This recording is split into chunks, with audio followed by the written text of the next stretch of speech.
संतुष्टि रहेगी। लेकिन यदि आप बदलाव चाहते हैं तो कहते हैं कि श्री कृष्ण जी की परंपरा ये निर्देश करती है कि हमें उस परंपरा में सबसे पहले मनन करना है, फिर क्या करना है, आचरण करना है। पहले स्वाध्याय, फिर मनन और फिर आचरण करना। अगर ये तीनों चीजें क्रम से चलती जाएंगी तो निश्चित रूप से आपको ध्यान होगा गीता की कुछ बातें बहुत सुंदर है, लोग समझते नहीं। जैसे आप देखिए भारतीय समाज में एक परंपरा है कि कोई व्यक्ति जब मरणासन्न होता है तो क्या कहते हैं इसको जरा 2-4 गीता के श्लोक सुना दीजिए, कुछ कानों में सर पड़ जाए, इसके स्वर्ग चला जाए। अरे किसी पंडित जी को बुला लो भाई, जरा इसको 2-4 श्लोक सुना दीजिए। भाव क्या है, भाव कहीं खो गया और ऊपर की चीज रह गई।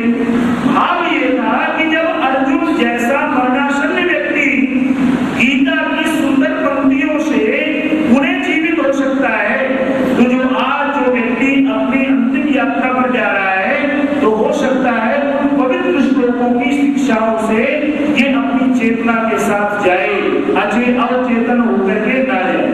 उसका भाव ये था। हमने क्या समझ लिया कि इसको सुना तो गीता मुक्ति हो जाएगी, ऐसा नहीं। जब तक आचरण नहीं होगा तब तक बताइए मुक्ति कहां से होगी। तो पहली बात तो ये। अब आ जाइए अगली बात। आपको एक मेरे से किसी ने प्रश्न किया कि गीता का अर्थ क्या हो। मैंने कहा जी गीता नहीं, आप पूरा शब्द बोलिए श्रीमद् भगवत गीता। आप कहेंगे क्यों पूरा? कहते श्रीमद् भगवत गीता यानी भगवान के मुख से गाया गया गीत। और भगवान का अर्थ क्या होता है आप जानते हैं। जैसे हम श्रीमान लगाते हैं जो आदरणीय व्यक्ति होते हैं, ऐसे जो पूज्य व्यक्ति होते हैं उनको भी भगवान करके संबोधित कर दिया करते हैं। जैसे आप समाज में देख लीजिए, अपने घरों में देख लीजिए, हम बोल देते हैं भाई ये जो मेरे माता पिता है यही मेरे भगवान है, ये श्रीमान मेरे भगवान है। जीवन में यही भाव है कि श्री भगवान के मुख से गाई गए गीत, उसका नाम है श्रीमद् भगवत गीता। अब आ जाइए अगली चर्चा पे। आज हम पहला अध्याय को प्रारंभ कर देते हैं। पहले अध्याय में क्या है आप सब जानते हैं कि गीता में कृष्ण के प्रश्न हैं, कृष्ण के उत्तर हैं और अर्जुन के प्रश्न हैं। लेकिन जो पहला अध्याय है उसमें शुरुआत कहां से होती है वो सब लोगों को ध्यान होगा। धर्म क्षेत्रे, बोल दीजिए मेरे साथ जिनको याद है, धर्म क्षेत्रे कुरुक्षेत्रे समवेता युयुत्सवः मामका पांडवा सेवै किम अकुर्वत संजय। ये कौन बोलता है जी? ये धृतराष्ट्र बोलता है। आप मुझे एक छोटी सी बात बताइए कि यहां पर प्रकरण है अर्जुन का और कृष्ण का। ये धृतराष्ट्र क्या करने आ गया? इसको इतनी जिज्ञासा क्यों है कि धर्म क्षेत्रे कुरुक्षेत्रे समवेता युयुत्सवः, इस धर्म क्षेत्र कुरुक्षेत्र में युद्ध की इच्छा से इकट्ठे हुए मेरे और पांडवों के पुत्रों ने, बोल दीजिए क्या किया? इसको क्या जरूरत पड़ गई? ये तो आराम से अपना बैठा हुआ है, उसका बेटा युद्ध लड़ ही रहा है। जो हारेगा वो भाग जाएगा, जो जीतेगा वो, बोल दीजिए, राज करेगा। तो इसको इतनी परेशानी क्यों हो रही? मैं छोटी सी आपको चर्चा कहना चाहूंगा। हम गीता पढ़ते हैं सालों साल। मैं भी 1 महीने के एकांतवास पर गया। मैंने ऋषिकेश में गंगा के तट पर लोगों को देखा कि मैं तो अपना बैठा गायत्री का जप कर रहा हूँ। सुबह सुबह संध्या समय में 5:30 बजे लोगों की लाइन लग जाती थी एकांत में। पता चला 10 के 10 आदमी है, सब गीता लिए बैठे। मैंने किसी से कुछ नहीं था। ऐसी मैंने गंगोत्री केदारनाथ वगैरह में देखा कि सुबह सुबह जब भी मैं एकांतवास में कहीं पर हूं, अगर कोई 2-4 दिन वहां रुका हुआ है, वो जो व्यक्ति है वो क्या करता है, सुबह सुबह गीता ला करके और उसका पाठ करता है। उसका भाव क्या है? यहाँ पर एक बात आप समझ लीजिएगा कि गीता के द्वारा मैं समझता हूँ कुछ हो या ना हो हमारा आत्मिक बल बढ़ जाए, कुछ हो या ना हो हम जीवन की परीक्षा में सफल हो जाएंगे, कुछ हो या ना हो समय की ठोकर खाते हैं जो, उसके साथ हम मजबूती के साथ चट्टान से खड़े रह जाएंगे। कि गीता के अंदर एक रहस्य वाली बात। अब आप कहेंगे क्या रहस्य है, जरा उसको प्लीज समझिए। कहते हैं कि हुआ ये था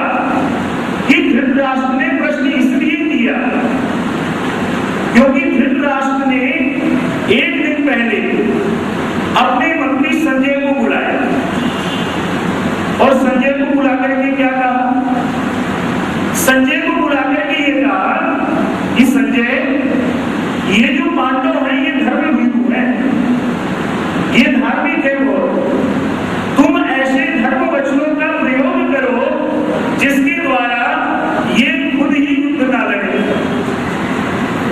और इसीलिए धृतराष्ट्र पूछ रहा है, अरे संजय, तूने तो बड़ी बड़ी बातें करी थी कि मैं पांडवों को समझाया आया, उनको सारे उपदेश कराया, फिर क्या हो गया आज को ये युद्ध भूमि पे आ गए। लेकिन एक बात आप समझिएगा, था क्या, कहते हैं कि जो संजय की और धृतराष्ट्र की नीति थी वो बिल्कुल सफल थी। कहते हैं क्या सफल थी, आपका प्रश्न होगा। आपने गीता के पहले अध्याय में सुना होगा कि अर्जुन जो है क्या कहता है, सबसे पहले, कृष्ण जी मेरे रथ को दोनों सेनाओं के बोलिए मध्य में ले चलो, मैं देखना चाहता हूं कौन मेरे साथ खड़ा है, कौन मेरे विरोध में खड़ा है, कौन मेरे पक्ष में खड़ा है, कौन मेरे विपक्ष में खड़ा है। और जब वो सेना का सिंहावलोकन करता है, बड़ी गहनता से देखता है एक व्यक्ति को कि कोई मेरा चाचा दुर्योधन के पक्ष में खड़ा है, पिता में भीष्म है वो भी सामने खड़े, गुरुद्रोण जिनके हाथों से हमने इस धनुष पर प्रत्यंचा कराना सीखा वो भी सामने खड़े, कोई मेरा मामा है, कोई मेरा ताया है, कोई मेरा समधी है, कोई अन्य रिश्तेदार है, कोई मेरा नाती है, कोई मेरा पोता है। अरे इन सबसे युद्ध लड़ना पड़ेगा, किसके लिए लड़ना पड़ेगा? आप जब परिश्रम करते हैं, आपके जीवन में कोई चीज परेशानी आती है तो आपके मन में एक भाव होता है कि मैं परिवार के लिए कर रहा हूं। तो कृष्ण जो अर्जुन है उसके मन में प्रश्न आया कि ये सब मैं किसके लिए कर रहा हूं, राजपाट के लिए, राज सिंहासन के लिए। इन सबको मार के मुझे क्या मिलेगा? केवल सिंहासन ही मिलेगा। अगर मैं इन सबको सिंहासन के लिए मार डालूं तो ये कोई न्याय नहीं होगा, ये कोई कर्तव्य नहीं होगा, ये कोई धर्म का मार्ग नहीं होगा। आप कहेंगे इसके पीछे क्या भाव था? जो अर्जुन इतने वर्ष वनवास में रहा है, इतने वर्ष अज्ञातवास में रहा है, जिसने पता नहीं किन किन ऋषियों से शस्त्र अस्त्रों की शिक्षा ली और अपने आप को पूर्णतः तैयार किया आज के दिन के लिए, ऐसी क्या अनार्यत्व की बातें करने लगा? कहते उस सब के पीछे जो भाव था, जो काम था, वो केवल यही था कि जो संजय का उपदेश है वही बात को बोल रहा है। क्या बोल रहा है कि मैं इससे बढ़िया तो भिक्षा मांग लूंगा, इससे बढ़िया तो मैं भिक्षा मांग करके जीवन यापन कर लूंगा, लेकिन जब मैं रोटी खाने बैठूंगा, अगर मेरे को राज सिंहासन मिल गया तो मुझे ऐसा प्रतीत होगा कि वो रोटियां जो है वो जल से आटा गूंदा हुआ नहीं है, वो रक्त से गूंदा हुआ आटा। इसलिए कृष्ण मुझे तो सब कुछ विपरीत दिख रहा है, कुछ भी अच्छा नजर नहीं आ रहा है। और दूसरी बात क्या कहते हैं? कहते हैं कि अब कुल मिलाकर की बात यह है कि मैं जो हूं अब युद्ध नहीं करूंगा। बस सीधी बात पे आपको ज्यादा विस्तारित नहीं कर रहा हूं। वो कहते हैं कि मैं युद्ध नहीं करूंगा। क्या बोलते हैं? शस्त्रम जापे शोक संविघ्न मानस है, नए योग से इति गोविंदम उपवा मुश्किल बहू है। मैं युद्ध नहीं करूंगा, मेरा शरीर कंपायमान हो रहा है, मेरे पूरे शरीर से पसीना आ रहा है, ऐसा लग रहा है कि मैं अभी गिर जाऊंगा, मेरा जीवन बच नहीं पाएगा। कहते हैं कि जब उसने अपनी बहुत सारी बात कह दी, प्रथम अध्याय में केवल और केवल अर्जुन बोलता है, अर्जुन का ही वर्णन है सारा का सारा। उसने अपनी सारा शंकाएं बता ली कि मुझे क्या समस्या है, मैं युद्ध क्यों नहीं कर पाऊंगा।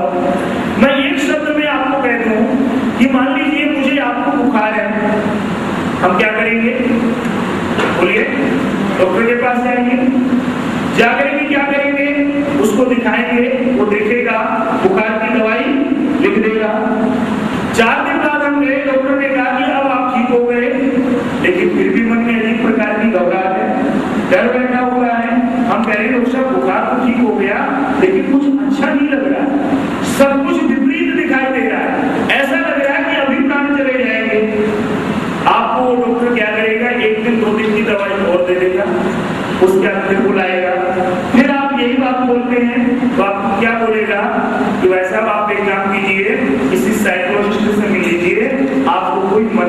समस्या है, आपके शरीर में विकार नहीं।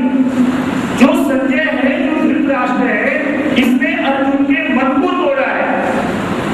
इन्होंने अर्जुन के मन पर प्रहार किया है।